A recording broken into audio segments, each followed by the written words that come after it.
Hi, I'm Mickelle Weber, founder of House of Peregrine. This show is for life abroad and those crafting their life story with intention. I bring you conversations about international finances, meaning-making, relationships, and parenting. I bring on the experts that help you on your journey so that you can connect more deeply with yourself, the people around you, and the place you currently call home. Find out more at houseofperegrine.com, where you can find exclusive guides, products, software, and a community that's waiting to welcome you. Welcome to House of Peregrine. I'm always trying to recommend this type of work as part of people's arsenal. Yeah. Because when you land somewhere new, what's happening in your body so obviously new patterns, any patterns you had are going to repeat where you go. Wherever you go, there you are, right? So there's that. But then what additional does it bring, this ungroundedness you talked about? What can people come to you to not prevent, but what's the concept that people can come to with you? It's like, I landed into a country. I need to do this. I think somatic processing of some sort is one of those things. Yeah. And so how would you say that? What part of the process should that be? Well, I think actually you raised a couple of points. Yeah. So change actually creates change too. Yeah. So we do bring ourselves, we will find those things, but I think there is also a fertile ground. So what I would be looking at is that, how do we create the structure that you want? Yeah. So structure would be the things that would kind of give us some rhythm in our days. Yeah. And in those first sort of 3 to 6 months, everything is new, like where to buy the milk or where it is even located in the supermarket. And so like the structure has to be kind of rewritten. And that's a great opportunity to find a new way of those beats that we want. Our bedtime routines is a structure that has the opportunity to change when we move.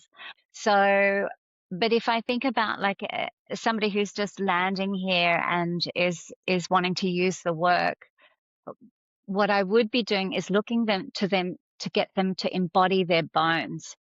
Our bones are the structure that's inside of us.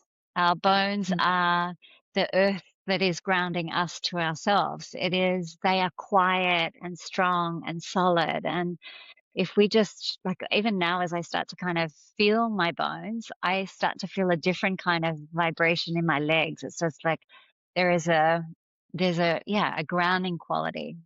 But yeah, so I would be giving strategy around these patterns and behaviors that we could put in place. And I would be also attuning them to their legs and the bones that are actually inside of them. But often our muscles are trying to do what our bones do. They're trying to hold structure. There's that effort piece again. So if we can get them to soften and to actually trust this beautiful collarbone and to feel all of the parts of ourselves in an embodied way, we'll find more of that flow and freedom and newness. I think that's too actually is what we're often really terrified of, but actually what the expat is seeking is the newness. It's like, I want it. Can I have it? I want it, but how do I understand that I'm going to be okay if I've never really ever experienced it? And that is that trust of self. Yeah. To be able to take the steps, to be able to stand in what it is and to be able to walk away or to have that trust. Yeah. Yeah. Yeah. And so when we're talking about transitions like this, there's lots of transitions. So having a baby, I think, is a really great time after having a baby or before having a baby, moving country, when a relationship dissolves. I know you have personal experience with this, but also many of your clients. When a relationship dissolves, a partnership, a marriage, what does that do to your body, to your systems, and what does that process look like? I think it creates again an opportunity to connect with something a little bit deeper. So I was in a marriage for 25 years, and my kids that I talked about earlier on, they are now 23 and 21. My 23-year-old lives in Stockholm. My 21-year-old's in Sydney. She's currently here with me right now. And the father of my kids is still living in Amsterdam. We still live in the same city, but going through that transition for us, it was not just COVID and divorce and kids moving from high school into university and leaving the house. We had so much kind of change going on, and I really really think if I hadn't done the work, I probably would have found myself back home.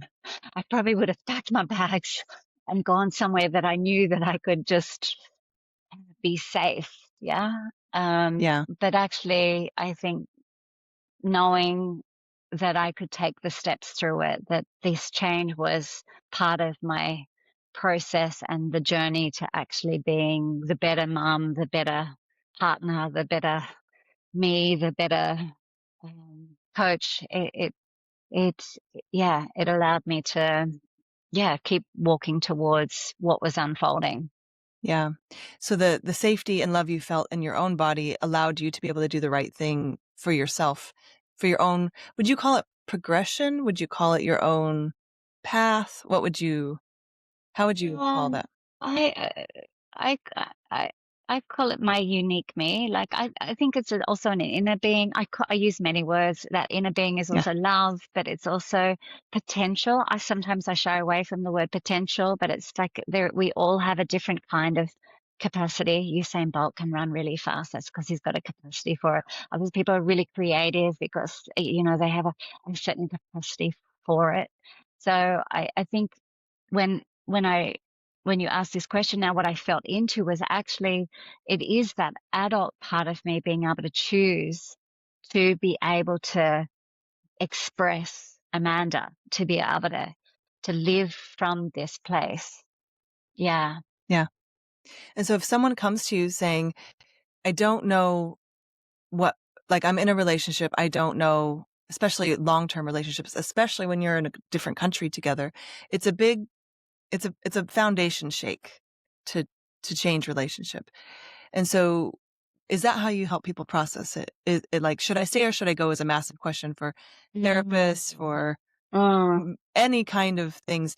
Do you help people find that safety if they're having that question within themselves? Is that the first step? Yeah. I think what actually gets entangled, like when you give this as an example, sometimes it's fear telling us no or yes, Yeah. but actually that's not Yeah. our truth. So when Mm-hmm. we come to the body, we can actually really connect. Oh, actually, I really love this person, but I'm really frightened of taking the next step with them. So, Mm-hmm. but actually, so this is where sometimes yeah, we can misinterpret the in that contracted place that this resistance is telling us something that is our truth. No, no, no, no. This resistance is actually trying to protect us from the change that will come if we just said yes to this. So that's Yeah. that's what happens, is that there's a certain clarity that comes. There is a certain, yeah, knowing. Yeah. When you're using all of your resources, it turns out you get better answers. Yeah. Yeah. And that answer is not always comfortable, because if I'm choosing not to be with my partner that I've been with for a very long time, I'm also disrupting the people that I love. So Mm-hmm. if we keep ourselves small and stay small and stay small, this is a very unwell place to live from. This is a Mm-hmm. very a disconnected place to live from. Yeah. Yeah. So, yeah. Yeah. And I think the biggest transitions we can go through are some of those. And when people do them abroad, that's why I put it, if I have a conversation with someone, a lot of times do these consultations where I sit down with someone and I say, put together your team of Mm, how to land well, how to live well. mm, And this is often on my list because it just solves so many, it doesn't solve so many problems. It gives you so many more resources to thrive because it is a very intense experience moving countries. And you've now done it twice across multiple continents and for your kids and you become, if you're well resourced, it becomes a lot less struggle. yeah. And so yeah, I think it's just a really important step. How, tell me, you've mentioned it a couple times, but I want to give people something really clear. If people want to start just on their own at home Yeah.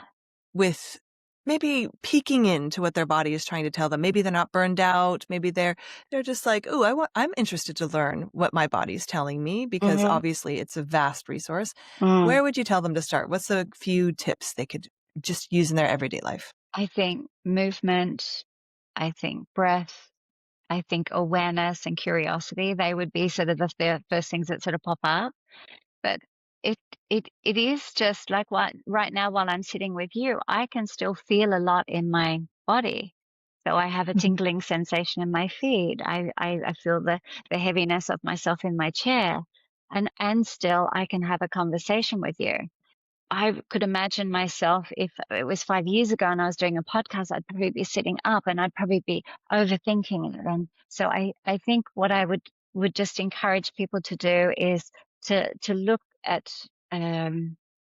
at ways they like to move. So it doesn't mean going to the gym. It can be the walk in the park or the ride on the bike, or it can be the yoga. There's just many ways. And when you are in those places, you're really experiencing what it feels like. Yeah. So right now I'm really feeling what it feels like to sit here and talk with you. When I'm riding my bike, I feel the air touching my skin. I'm smiling at the people around me and I'm looking and I am feeling my feet moving and my heart rushing. And so feeling what is, that would be the first thing. Breath is an easy tool for a lot of people. And I love breath. And I also have a resistance to a lot of the breath stuff that's going on right now where it's really active breath. Yeah. Because a lot of people's systems are not ready for that active breath. It sort of pushes them even higher out. But just attuning to the breath. And many times when we meet our breath, we feel the discomfort of where we are contracting or where we're not allowing. So there we would just play a little bit with choice. And I would just say tactileness also, get your hands on your kids or your friends. And if you don't, go and have a massage and really be active in the massage. Like, don't just let it happen to you. Really experience the touch. Let yourself breathe with the touch. Let yourself make the yummy sounds of the touch. Yeah, there's some sort of easy access points, but there's also a really big growing community of somatic practitioners now. I had a beautiful evening here a couple of weeks ago with a room full of psychologists, and I introduced them to some practitioners that I would recommend that are in and around Amsterdam. When I first landed here, 10 years ago, I think it was me and maybe one or two others from different modalities, but now there's like 40 or so practitioners here. So Wow. there are many options out there. I would be very happy to, to connect people if they can't get into me, but to connect people to other practitioners in the city. Nice. Yeah. Yeah. And so I just want to play that back. So if whatever you're doing throughout the day, choose something and just take a moment to really be in it and notice everything about it. Yeah. And I would add I don't know if this is next level. What if you feel a pain? That can be scary if you feel a pain when you've tuned in. Yeah. Yeah. Good What question. do you recommend people do? Yeah. And we are going to meet pain. Yeah. Like even now I'm sitting with my legs crossed and as you say, oh, I'm feeling pain. Then I actually think, oh, I might uncross my legs. So I was not really feeling the discomfort that maybe I was causing myself. So, but sometimes pain is chronic. Pain it really is stuck in the body. So it just needs some attention first. Often when we go towards pain, it will increase. It may also dissolve. It might also express, like my leg just said, please uncross me. Like there, I could attune to its need. But but actually going towards it, and this is where that love piece fits in. When we go towards it, if we're going towards it on our own, we might be like, oh, I don't have time for that pain right now. I've got to, I've got to pick up the kids, or I've got to, I want to just for you to be quiet, or I'm frustrated by you. If we're coming with that kind of mind-body connection, the pain's just going to either get tighter and contract and try and hide itself in some way. But if we can come to it lovingly and kind and be like, oh, yeah, okay, I see that it actually needs a bit of attention. And pretty much we can feel what it actually needs. Yeah. Okay, that's it for today. I hope you've enjoyed our show. For the latest insights on living internationally, join us at houseofperegrine.com to find out how you can connect with our community. Let's craft our life story with intention together.